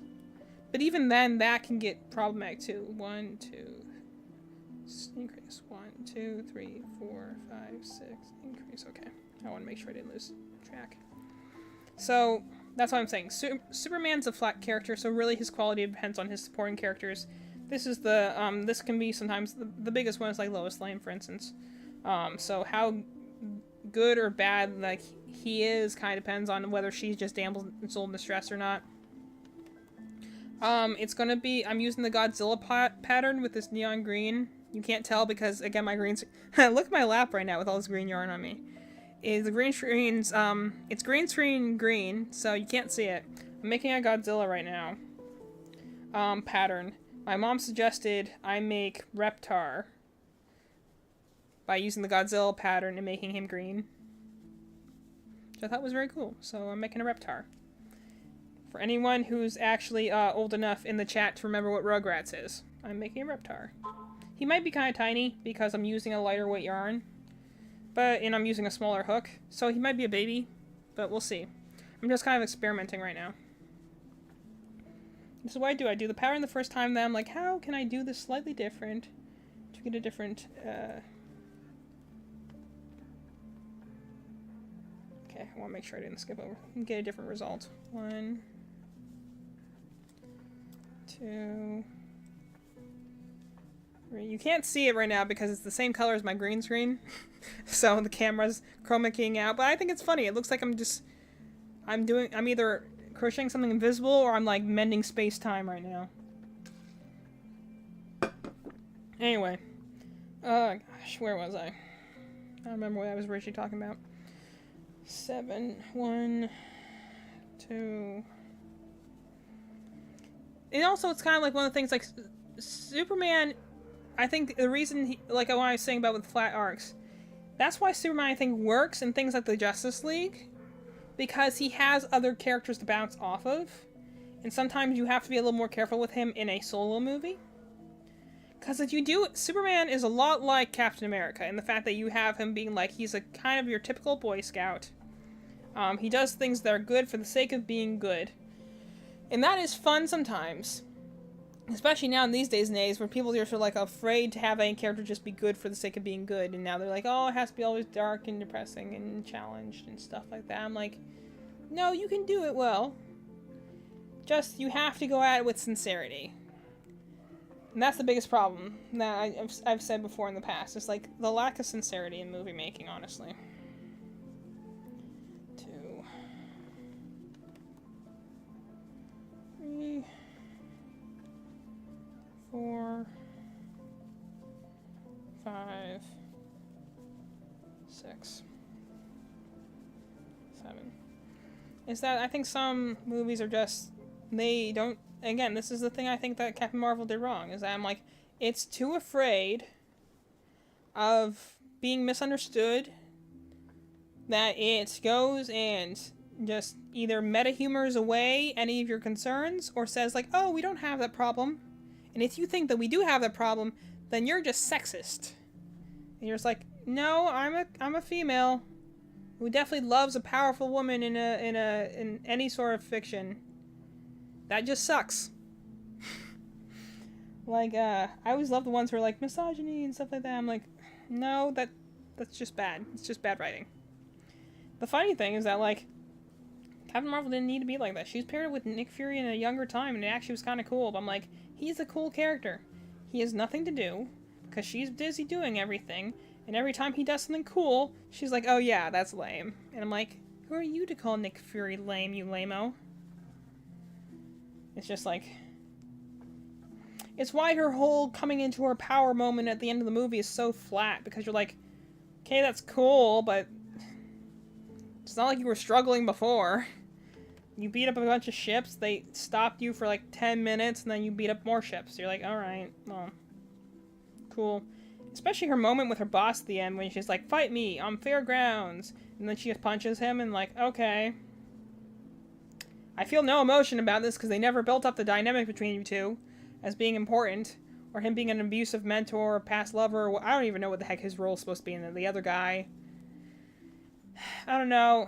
He's played by the guy who plays Magneto in the First Class movies of X-Men. The Michael Fassbender or something. I don't know. That's how important the character is. I can't remember. Man, it's hard to have a good hero in some movies. That's why I appreciate a nice, complex character.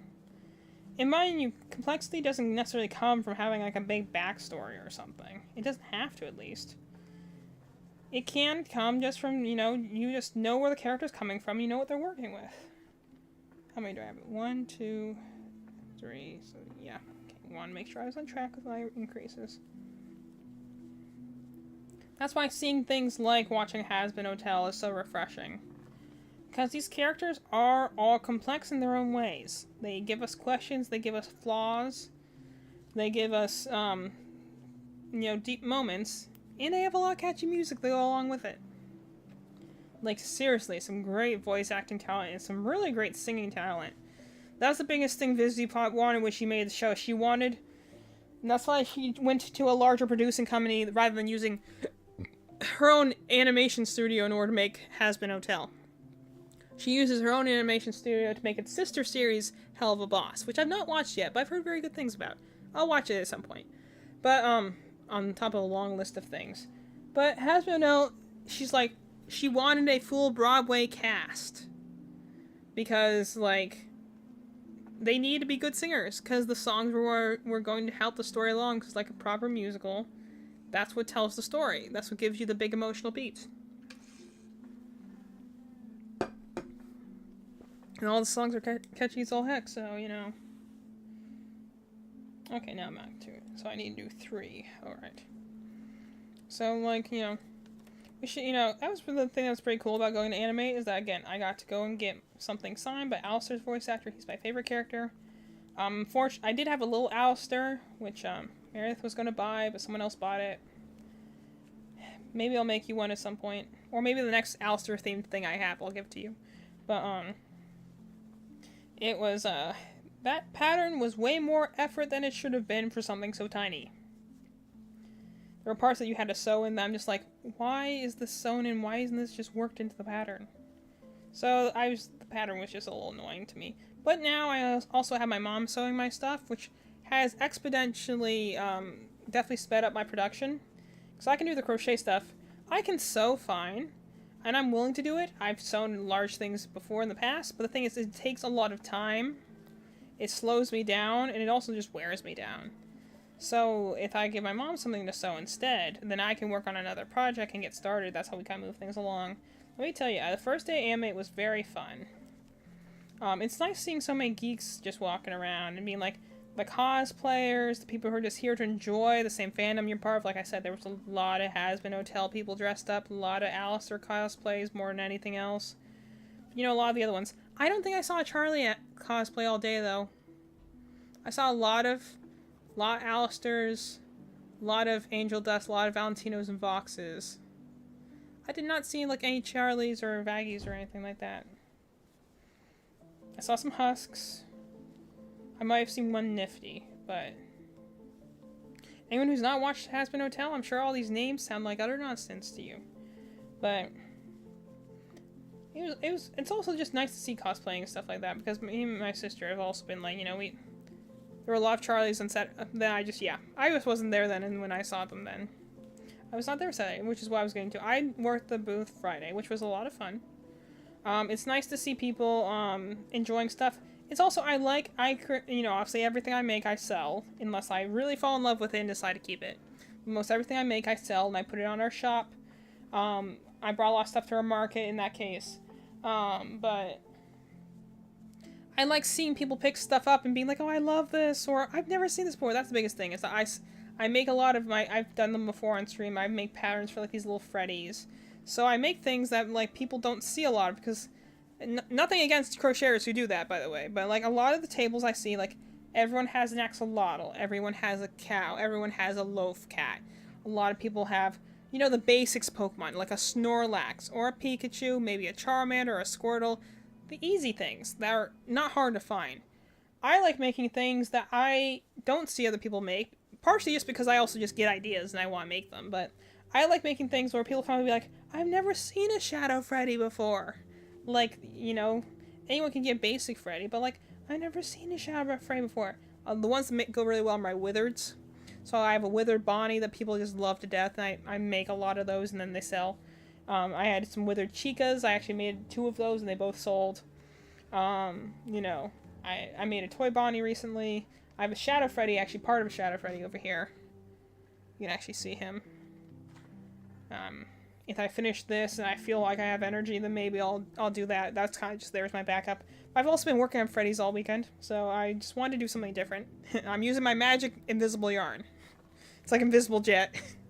Anyone who knows Wonder Woman, as long as we're talking about superhero references, Invisible Jet. I always love them trying to give an explanation as to why Wonder Woman has an invisible jet. I think the Wonder Woman movie, the first one, the live-action one, I really enjoyed it. I think they did a really good, interesting way for her in describing why she had an invisible jet. So that's 1. I need to do 2 more. Okay, and so first day was great. I love seeing people just, you know, picking up my stuff and being like, oh my gosh, I love this, I need to have it. I'm like, it is yours. Just, you know, pay what's on the price tag and he's yours to love. I made, like, I had at that point, I had a Springtrap. I did have a large Godzilla. I try and post these things on my Instagram as much as I'm able to, but also it's been a busy fall, so I admittedly wasn't posting as much as I should have. But generally, the reason I started an Instagram was essentially to be my own crocheting journal. So anytime I make a new thing, I go and post it on Instagram. And then, you know, some people also wanted to buy them, so now we have a shop on Etsy called Dusk Drops, which is where I put most of my stuff to be sold. We also do commissions on Ko-Fi if anyone's interested and you want to, like, be like, that's the thing we were really shelling all weekend was like, hey, you like this? If you want an alternate, then I can always make another one. Like, I do like if I did Foxy and someone wanted Funtime Foxy with a different color palette, then I would do that. In fact, one that's sitting over on the, maybe I'll pick him up in a minute or 2, but let me finish this row and then I'll go pick him up. I had someone come up to me and be like, can you do Glam Rock Freddy, who's the Freddy from Security Breach, for those who don't know. I have a lot of fondness for Security Breach in spite of its kind of unfinished state. Because I think there's a lot of heart in it. It may not be what everyone wanted from the franchise, but I think there's a lot of heart in Security Breach. Here we go again, trying to figure out where the heck my yarn is caught on itself here. Let's take this off. Okay. This yarn ball is wound really weirdly. It's like looping on itself, and I'm not sure why it's doing that.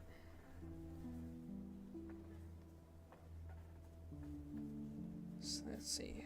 I have 2 threads, and eventually they need to become 1 thread. So it stops getting stuck on itself. There we go. You can't see this because it's a green screen, but I promise you it is. I'll turn the green screen off at the end so you can see what I finish when I'm finished working on what I'm doing. Although I think I forgot to bring my stuffing up with me, so then we'll have to stuff it downstairs. But I think I forgot to bring my bag of stuffing up. It does not look like anything right now, don't worry. You can't see it, don't worry about it too much. It does not look like anything at the moment.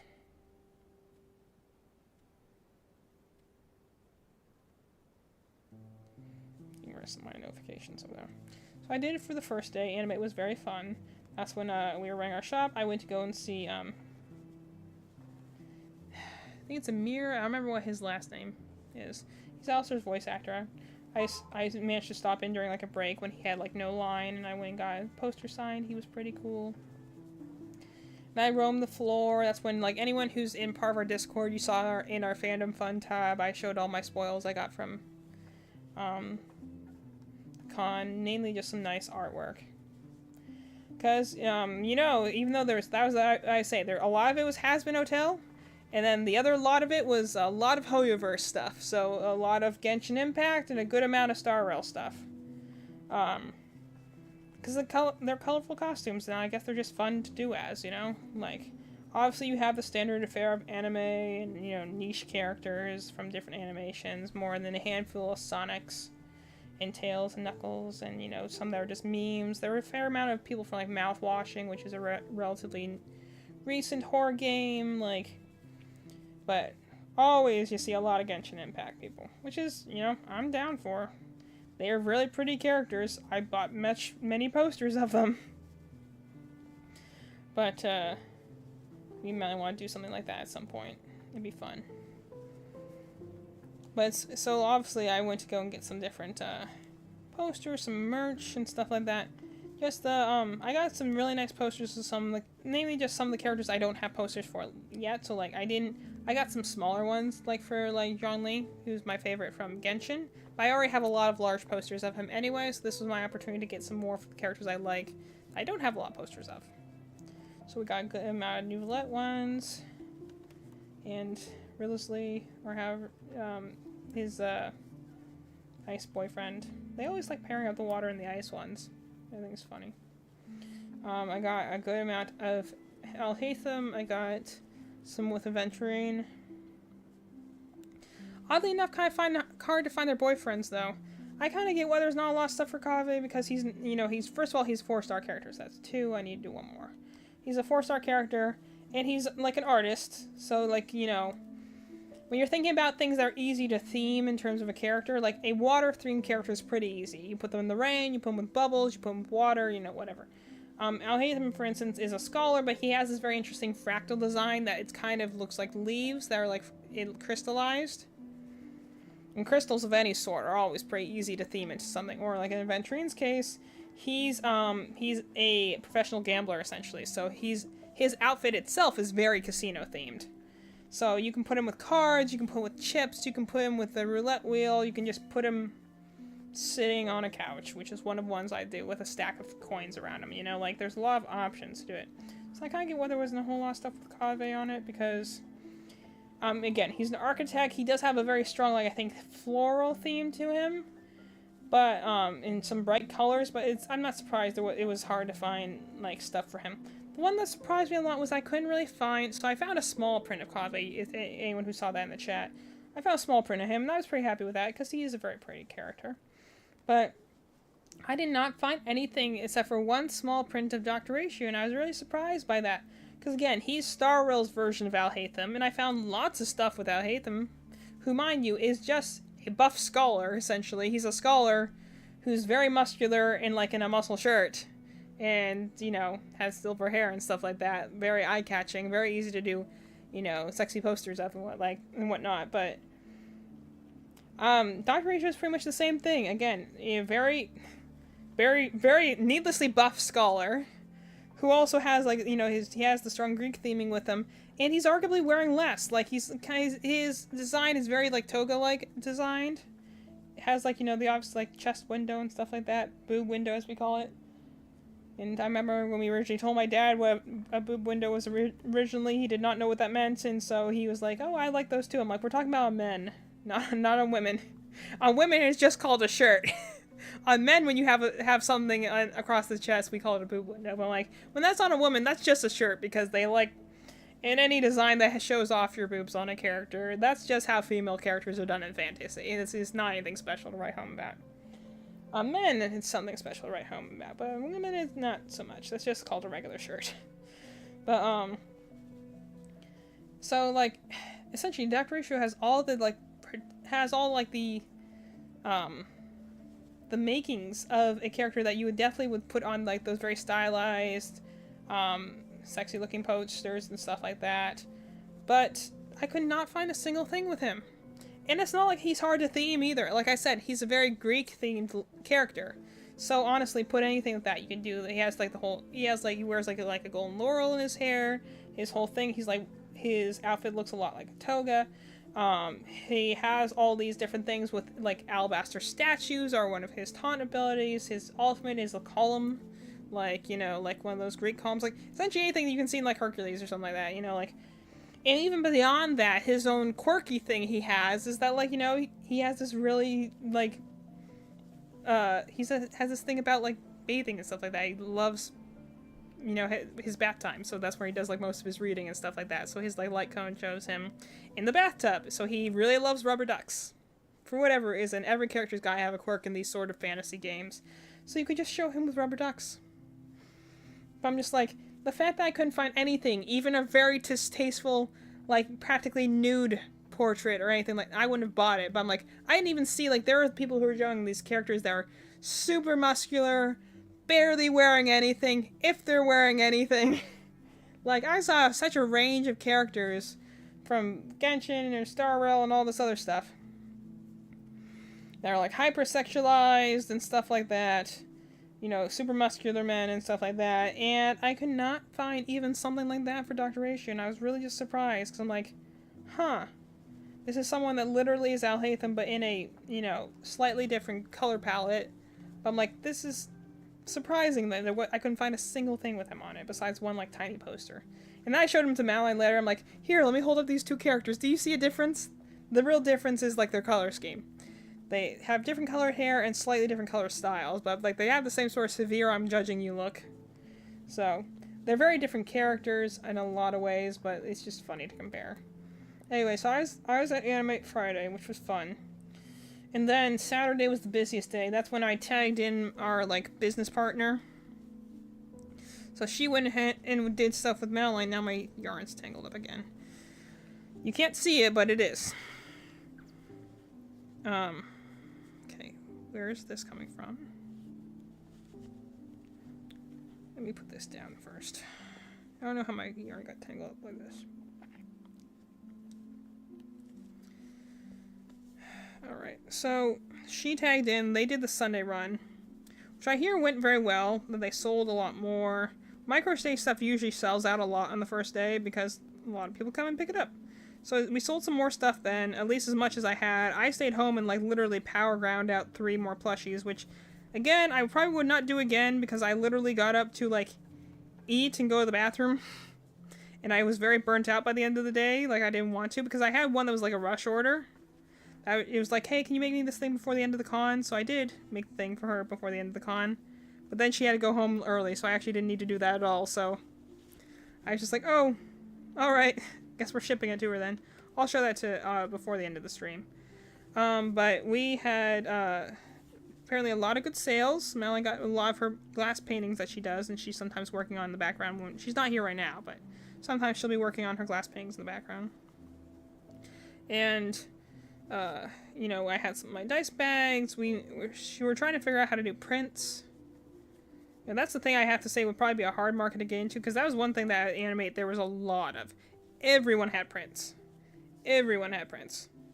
Like, of some kind or another. And really, at that point, that's the thing I found when I was walking around. I was like, so these all look great. But now instead of being like, oh, I'm getting this one because this is a really rare one. It's like, no, you're kind of like, okay, whose art style do I like the best? Because I have like 30 options to choose from, and I'm only spending this money once. So, like, whose art style do I like the best? So in some ways, I would think that prints are a little bit more of a hard sell. Because, either charging $20 a pop, you're competing against literally everyone else in the room because everyone has prints. Because I imagine they're not that too hard to make. You just make the art once and you repeat it a dozen times. I love how there's no knots in this thread, it just got stuck on itself. It's like when headphones tangle and you're just like, how are you so tangled? You've been in my pocket for 5 minutes. How is there like 14 knots now in my headphones? That's why everyone moved to wireless.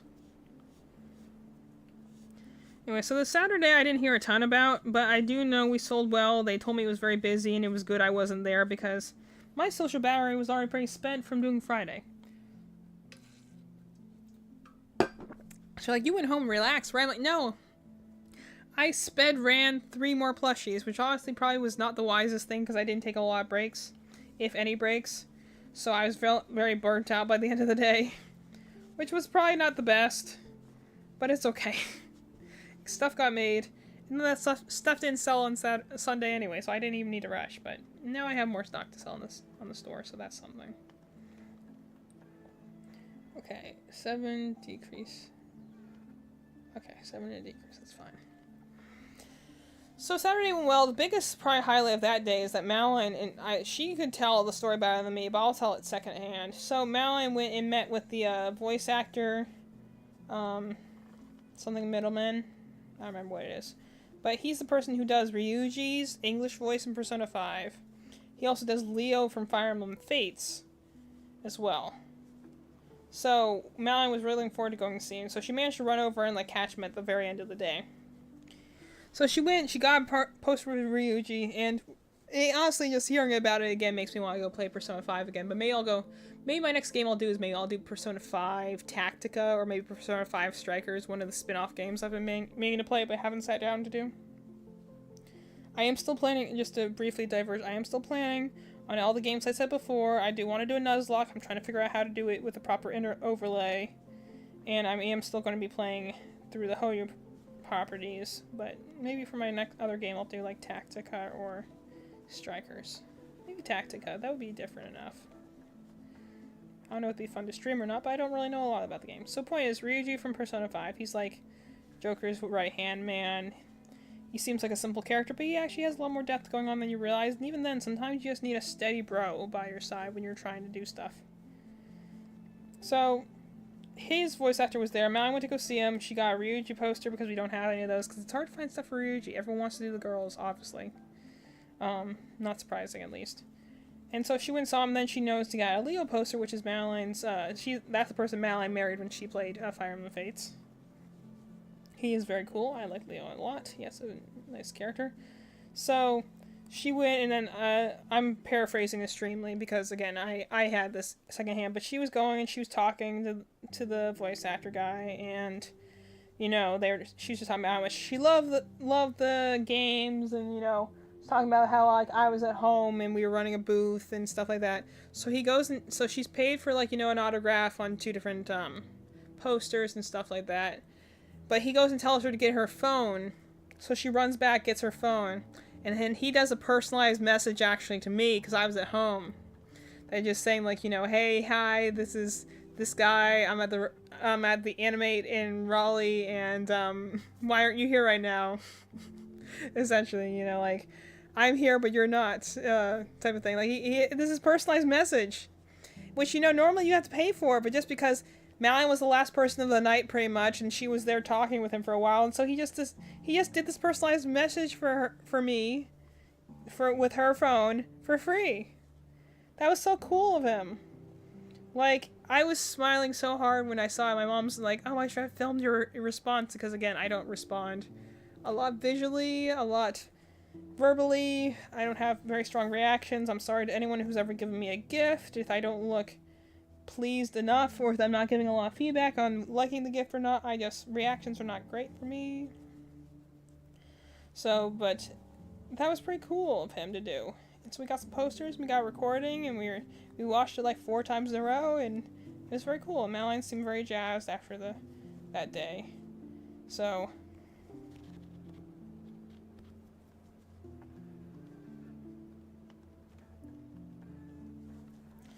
count for a second. 1, 2, 3, 4,